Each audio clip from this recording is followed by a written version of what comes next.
শীতের সময় পাখার কাজ হচ্ছে, তাও আবার স্যাপ বুশ চেঞ্জ। হ্যাঁ, এটি একটি প্যাডেস্টাল ফ্যান। ফ্যানটি এসেছিল খুবই খারাপ অবস্থা, কারণ খারাপ হয়ে যাওয়ার পরে ফ্যানের মালিক খুবই অযত্নে তাকে কোথাও রেখেছিল এবং সে নোংরায় পুরো ভর্তি ছিল।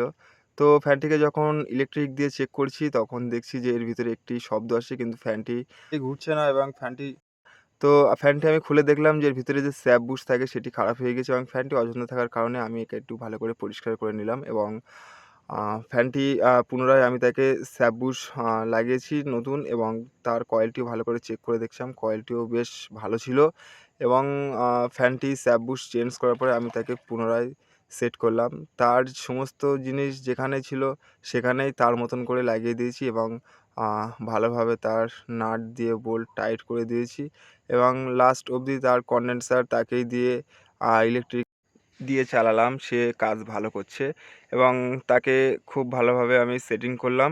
এই পাখাটি পুরোনো মডেলের একটি প্যাডেস্টাল ফ্যান। তো এই ফ্যানটি আগেও খারাপ হয়েছিল এবং কোনো মিস্ত্রি কাজ করেছিল, কিন্তু রিপিট না থাকার কারণে সে তার নাট বোল্ট দিয়ে কাজটি করে দিয়েছিল তার মতন করে। তো থ্যাংক ইউ বন্ধুরা, ভালো থাকবেন সবাই আমার এই ভিডিওটি দেখার জন্য। থ্যাংক